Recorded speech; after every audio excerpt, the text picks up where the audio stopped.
All right, now on to segment two. We are doing our UMW reviews this time again. It is the You Watch Me Watch We Watch, where I recommend something to David, and then David recommends something for me to watch. So this week was my pick, and I picked What Keeps You Alive from 2018. It's a gory thriller. Yeah, this is gory, right? Like I guess for a mainstream audience, it would be. yeah, I mean, because sometimes now I know we talked what is horror, but it's like gory. Does gory necessarily mean like you have to see lots of entrails and guts all the time? Because I just kind of assumed like, oh, bloody's kind of gory. Yeah, it's a very subjective term. Um, But this I heard somebody else call it like bloody, or the bloody and gory kind of go hand in hand. yeah, I guess you could say that. So this movie is about. Oh, this is a spoiler review, so please don't complain.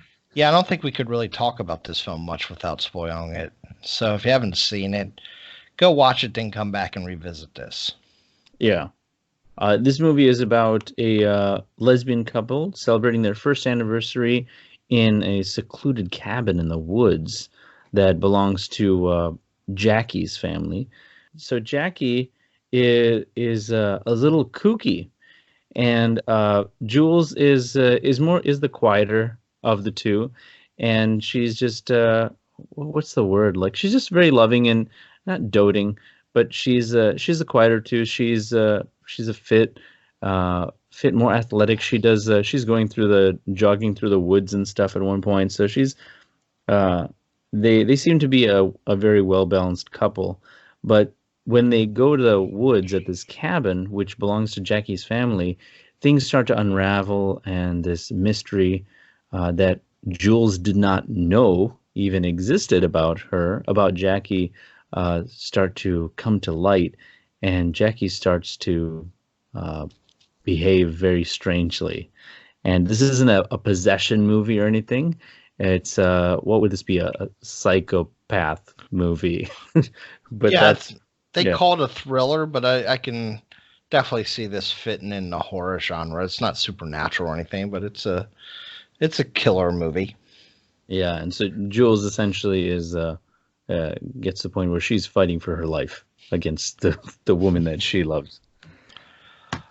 Now, this film I'm kind of conflicted about. I really like the opening act. I Okay. think the setup is done really well. The camera work is done really well. Um, and they set the characters because as we'll learn as we discuss,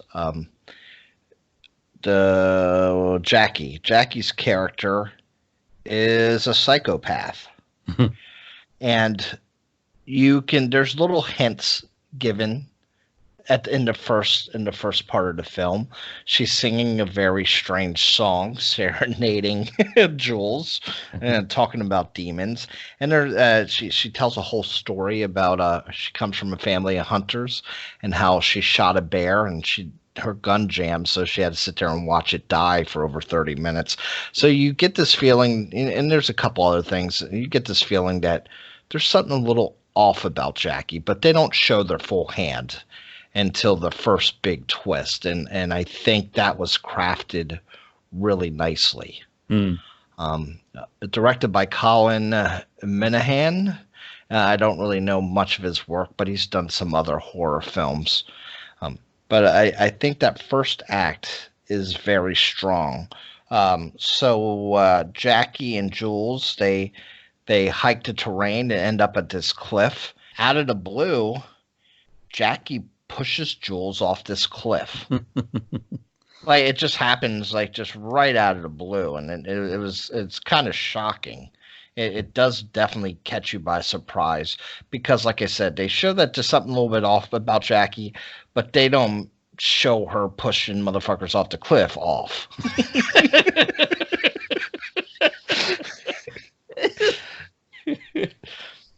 So she pushes her wife off the cliff, and it seems like Jules dies because it's a Oh, pretty yeah, high cliff. it's a wreck. I mean, she falls off that cliff, and it's just a rocky bottom, and it just looks like, well, that's an early end to this character, but obviously, there's more in store. It reminds me, and I think we talked about. I might have brought it up last week. Revenge. Hmm. Um, Oh yeah, the movie Revenge. Yeah. it reminds me of a scene of that film. It's a very, very reminiscent. And these came out the same year, so I'm not saying this is derivative because they're probably filming about the same time. But if you've seen this scene in Revenge, it will remind you of that scene. But Jules is not dead. Jackie goes down there to look for her, and she is no longer there. Gone. Um, Jules is she? I don't know if she is, but she seems more of like a city girl. And Jackie is definitely this. This is her family's house, so she knows this terrain, as she says, like the back of her hand. Yeah. Um, so what I really like at first, Jackie is acting like she's upset, calling for Jules, and Jules is hiding because she knows she just got pushed off a cliff. Yeah, she's Um, like screaming so believably for Jules and then at she just first. stops. Mm. Like she's not here. I can go back to my normal self. And Jules witnesses this total change of Yeah. emotion. And I think that was very good acting by Miss Hannah. Emily Anderson is playing Jackie, and she just changes her emotion real quick.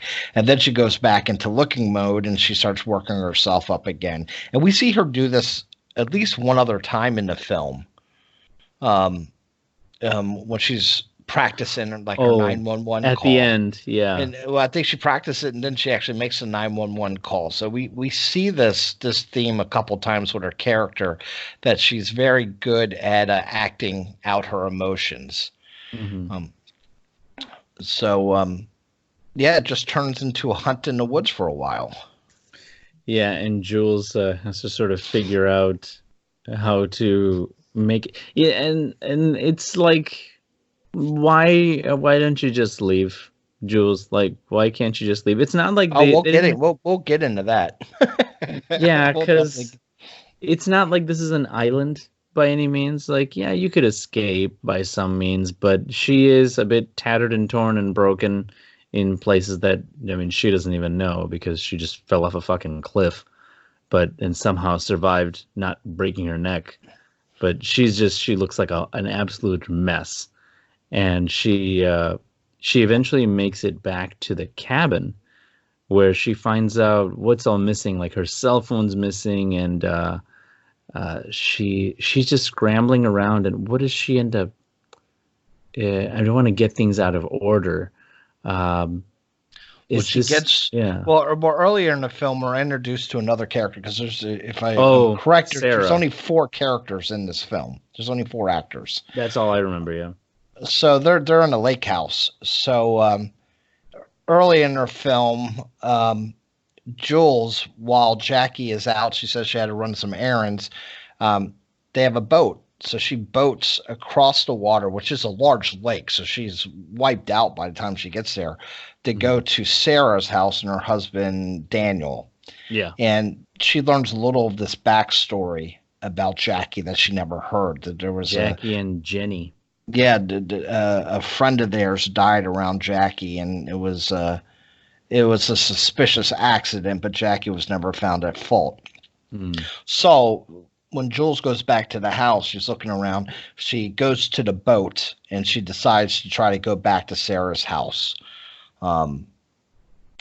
Jackie sees this, and there is a riveting rowboat chase. Which I thought was kind of weird. Like, You don't oh, see too many rowboat chases. someone But get a motor. she gets to Jules before she gets too close to the house, and Daniel's out there, and he sees a commotion, but he can't really make it out. And Jackie has a knife, and she basically tells Jules, "You say the wrong thing, I'll just end you right here." And so This one, Jackie smartly, they were talking about having Sarah come over for dinner, and I'm sorry, Jules smartly tells Daniel, "Why don't you guys come over tonight?" Yeah. Um, which sets off the action a little further. Yeah. And so they have to Jackie realizes now that because they're coming over tonight, she has to make make plans, dinner plans, and they head back and Jules is I forget what excuse she gives them for some of the damage to her face, but Was there an she excuse? I don't know if I I don't missed. know. Yeah, I don't recall them actually asking and then her saying, "Oh, I fell in the woods." I think she said she fell hiking or something, or she tripped or Okay. something. Because it had to be something that she does, like an activity that she does regularly and it just happened to her. But yeah, she dresses her up and I think she helps wash her and she talks to her and Jules tries to show her that she's going to behave because essentially she said, if you don't, I'll just kill them when they show up. And she's like begging her, like, please, I'll do whatever you want. Like it's Yeah. just don't hurt them and stuff. And so And she, yeah, this is also where we get some uh, Jackie's reasoning for killing, and she basically says it's for the life insurance policy. mm, And we also learn she gave Jules that locket earlier in the film, and Jules finds a box with a bunch of similar lockets. So right. we learned that this isn't the first time Jackie has done this. No, I think there were at least like five or six. Like, wasn't there a bunch of them in there? Yeah, there's a handful of them in there. Even though we only heard about a one Jackie and Jenny from when she was 19, she said. And I And was she like, brings up her first wife, too. yeah, oh, wait, isn't that her? That was the first wife, I thought. No, she mentions later on about having a first wife. She's like, oh, did I ever tell you about what happened to my first wife? I remember she's Yeah. telling that story. Um, yeah, I was like, man, that's pretty busy. Well, like every year you just start a new relationship and bring them up to the cabin and then kill them and then just what the hell? She's pretty Anyway, good at getting away with it. it's a Um, great story for a movie though. so Sarah and Daniel come over, Mm, and they have dinner. Um, Daniel and Jackie are outside just talking. This is when Jules sees her chance to tell Sarah what's going on, and D- Jackie sees this. Daniel Daniel on the patio starts to he's a little tipsy and stuff and he's like, "Oh, my wife oh God, what did he say? He's like, "Oh, my wife has some crazy fantasies about you." And he's like, and then she's like, "Oh, really?" Like at this point, she's not entirely that initial Jackie. Like she's somewhere in between crazy Jackie and the cool-headed Jackie. Like even though she says her pulse rate is always steady because Yeah, she's always in control, but her face, like now that we know she's crazy Jackie also, it's easier to see her being floating mentally in between these two characters, but everyone else doesn't know this about her. So yeah. it's like little like little unnerving to see her like this and she's like, "Oh, really?" And he's like, "Oh, it's nothing big." And she thinks you're she's like a psychopath. And then he just starts laughing and she's like, "Ha ha ha ha." Ha." And then that's when she looks over and she sees Jules whispering into Sarah's ear. And while it's inaudible, but we see Sarah's face kind of like in horror and shock.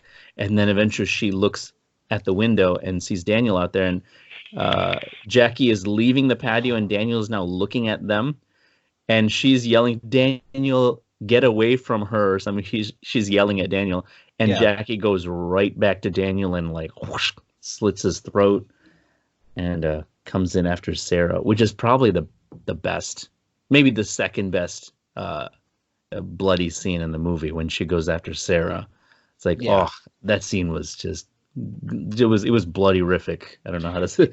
Yeah, because she actually mentions to Jules earlier that she's gonna, if she says anything, she's gonna stab Sarah in the chest and drag the knife down into her stomach, Ugh. which she does. So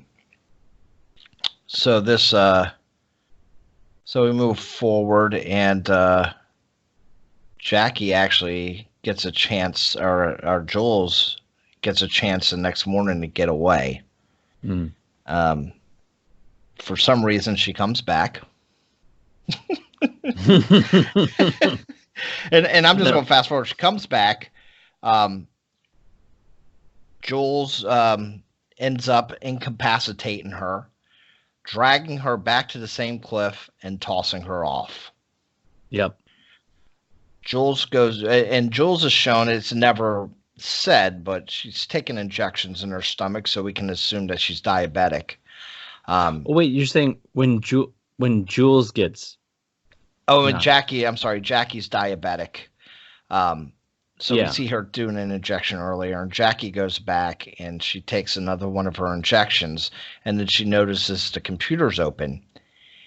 And Jules had left her a video telling her that she put peroxide inside of her insulin, and that peroxide makes your blood clot, and the clot's going to lead to her having a stroke and dying.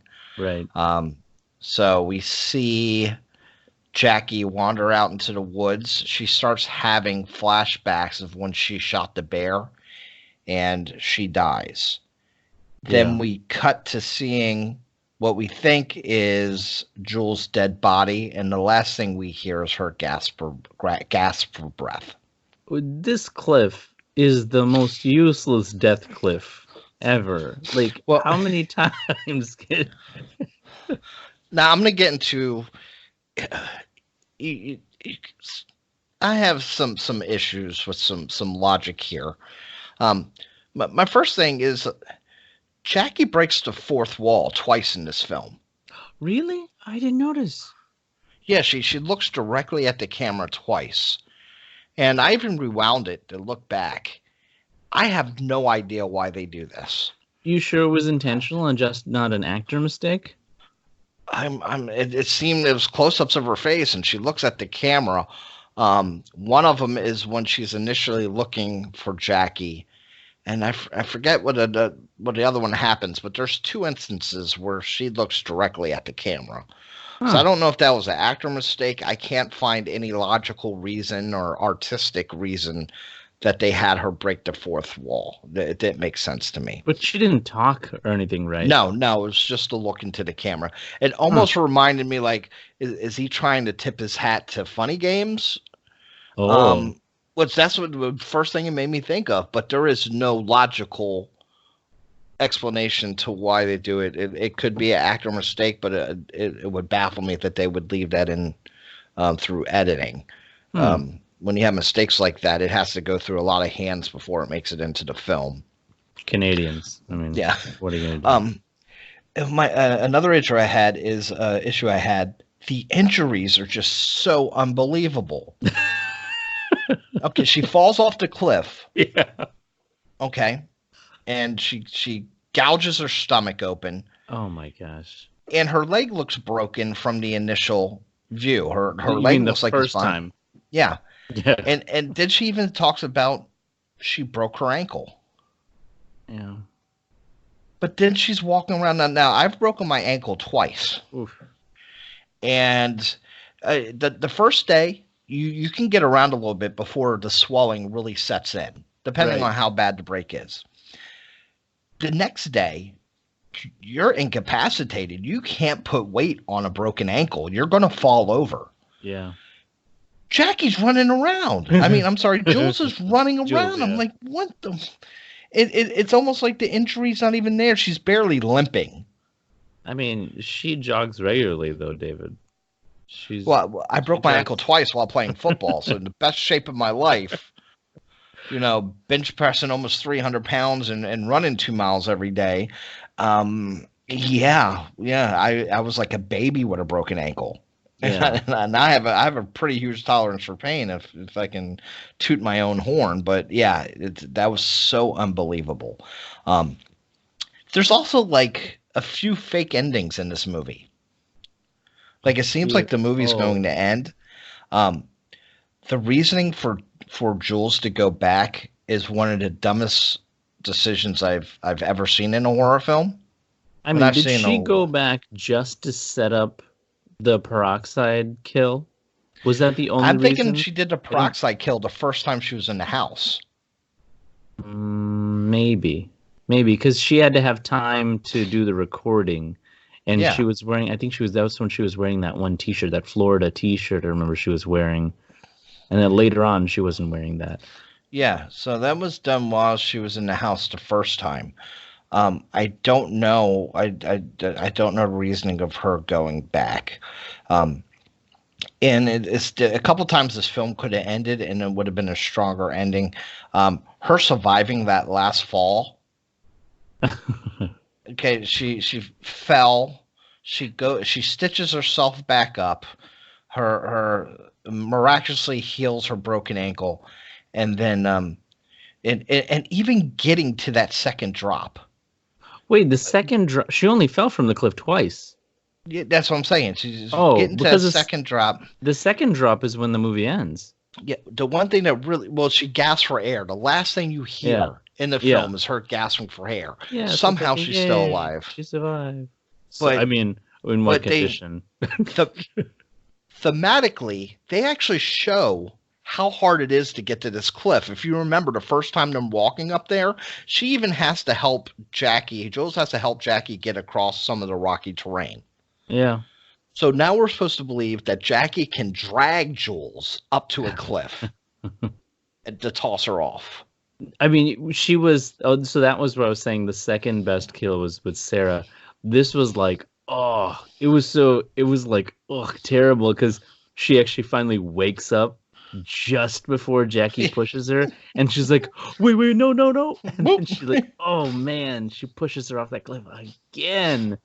Like, and this is the cliff to fall off of. Do you see the poster art in the film? Yeah, what about it? Well, which one? Is there more than one that I've seen? Well, see the one you get when you get to Wikipedia, which is probably the theatrical. It's a spoiler in and of itself. Let me see here. Well, what am I looking up? You got a spoiler.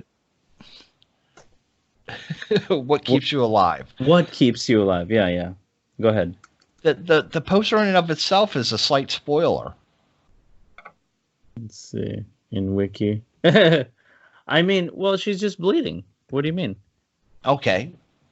Well, in the Wiki one, you show that she survives that first fall. Oh, I mean, but that first fall happens in the first 20 minutes. Yeah, first 20 minutes or so. So, I mean, if you think this is going to be a short film. No, but you don't. No, I went into this film not knowing nothing. I didn't even Google it. Because I told you. Would you have normally done so? It really depends. Really, sometimes I'll go just totally blind. I'll do it. If I would have found this on, Prime or something, I would have said, okay. Oh, it has a pretty decent rating on Rotten Tomatoes. Oh, let me check it out.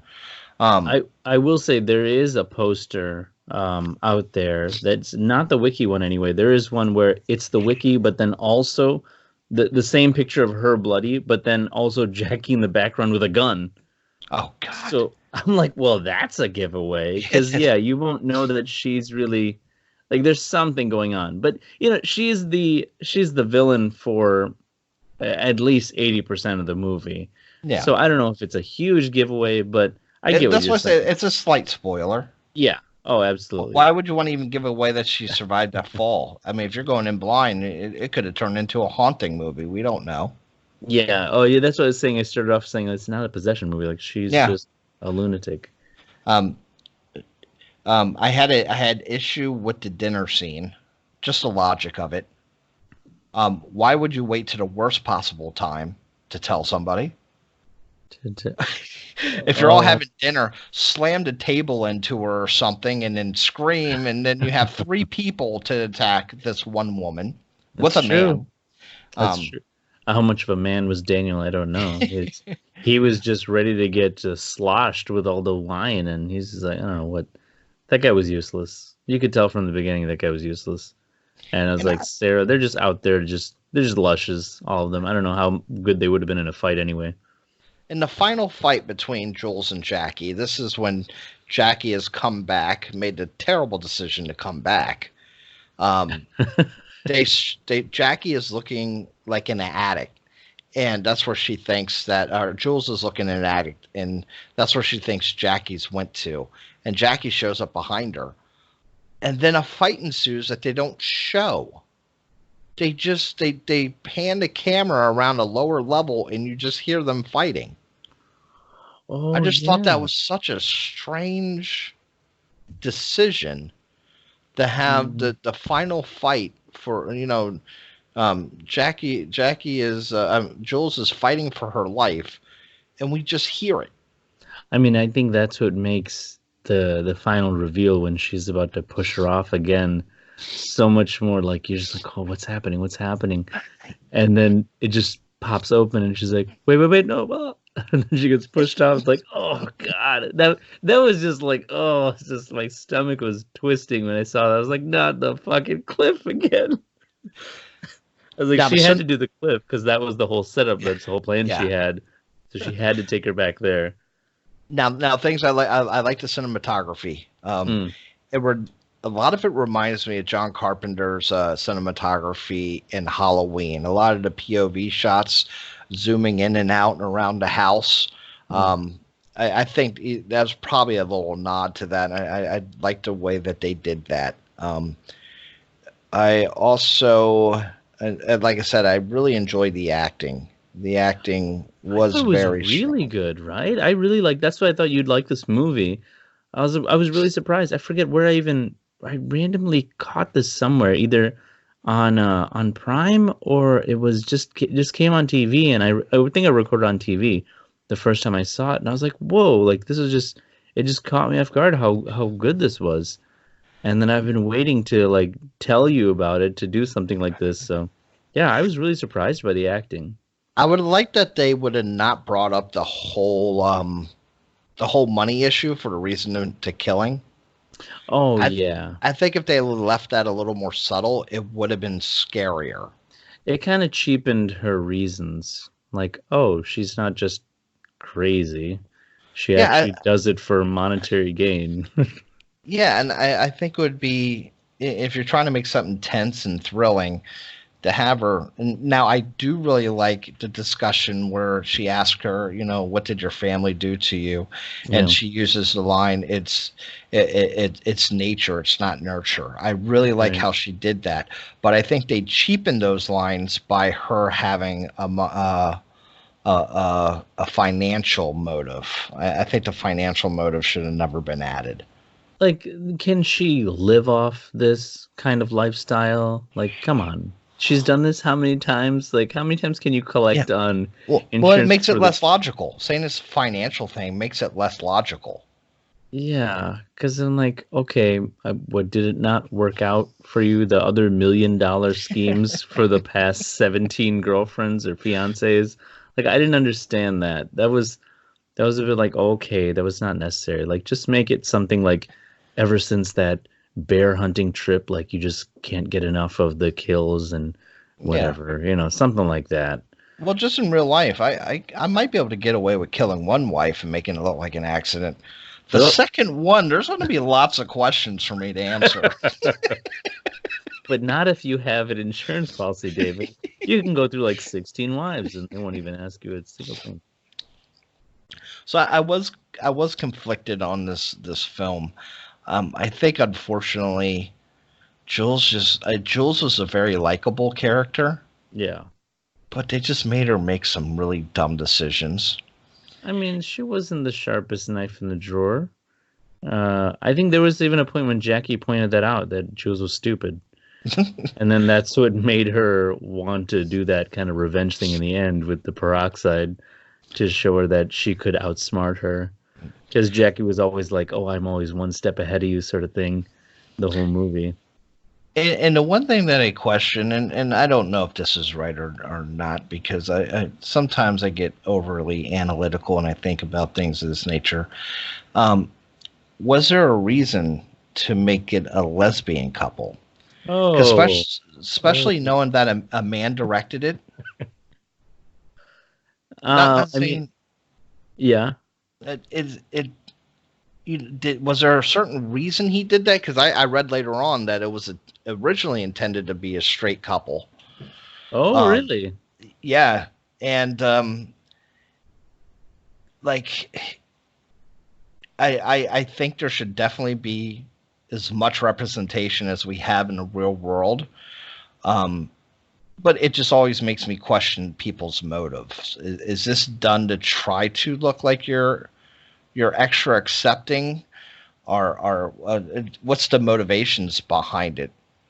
I mean, Because as a writer, you're usually going to write more about what you know, and Colin being a man. I mean, I don't know Colin's sexuality, but he could have easily made it two men. He yeah. could have easily made it two straight people. I was just curious in why he went in that direction. I think it didn't even really play a factor. Like I never thought to myself like, oh, they're not a believable couple, or Oh no, that I'm this not should have saying that been. either. I think they did great, and Yeah, it's great to see that representation. I'm glad they took the opportunity to do it because I don't think I've ever seen a lesbian thriller horror movie. So this might be the only one I've ever seen. And And I thought it I was mean, great. yeah, They didn't make a big deal out of it. It yeah. wasn't really You didn't keep getting thrown part in of our the face like plot. we're lesbians. You know, Look at us, we're lesbians. yeah, Sarah and Daniel. It wasn't like they were surprised. It's Hmm. just like it's everyday life, which I really liked. That's what And makes Canada so great, David. yeah, Canada, Canada is great and beautiful. so I was just wondering if he had some kind of agenda with doing it that way. But even if he didn't, I think his portrayal. Um, I'm obviously not a lesbian, but I would think if you come from that side of society, that you would have to really respect that he did it with a lot of grace. Yeah, yeah. I thought you did a great job with that. And yeah, yeah. Like you said, And they like really seemed to be in love, and they seemed like just a normal couple. He didn't sexualize it. yeah, I mean, there there was some was, making out and stuff. I mean, but yeah, there nothing was that. no nudity. I don't think in this movie at all. It And then was. very briefly, when she was trying to What drown was that? her in a tub, when she was cleaning her up Oh, for dinner date, yeah, but it was nothing. It was never sexualized. So I when I say I question it, I'm not saying there's anything wrong with it. I was just curious to the thought process behind it, especially when I realized that was originally written for a straight couple, like that he just have two women that come in and just knock, do so well in auditions that he changed his mind to go that route. I'm just curious, but if you kept the same script and maybe took out a couple words, it would have worked with a straight couple just as well. That's how non-issue that they made it. yeah, yeah. I really appreciated that. And by the end of the movie, it didn't even cross my mind. I didn't realize like what I that it was or what I didn't see. Like, and if like just putting that in, even just putting that in the synopsis, if someone were to say, "Oh, a lesbian couple goes on," like, do you even need to say that? Like, No, when they say that kind of stuff, it's weird. Like that people like no, we don't say, "Oh, a heterosexual couple go out to the woods to celebrate their 1 year anniversary." Like, no, we don't say that. Why do we no. need to say their sexual orientation? So it's kind of funny when they do that. Well, could you see that as maybe a selling point? Yeah, right. I think so because the second you put that into text, then it can be used as a marketing tool, and then it can be searched, then it becomes indexed, and then Google and any other search tool can easily be found. So there's I mean, definitely a reason. if you look at it, if you're a lesbian and you're like, we don't get represented enough in films, and then you see, oh, a lesbian couple go for a 1 year anniversary, I'm gonna go check that out. And they're Exactly. representing, they're trying to represent, me. Yeah. And I didn't see if this was submitted to any kind of film festivals or anything like that. Says because I know they're very forward about things like that. It premiered at South by Southwest. What would you what would you rate that? What is some a final thought on this rating too? Technically, I thought it was done really well. It was nice to hear Silverchair. I haven't heard since I was like, the late teens. So it was really weird use of music, but I liked it. I liked the way it was shot. Like I said, the acting was very strong. I never felt like anybody was acting, which is that's when it's a good performance, when you don't feel like somebody's acting. But I think the first act was really, really well done. I think it's that the middle and third act that take a lot away from it. So I'd probably go like a 6.5. Okay.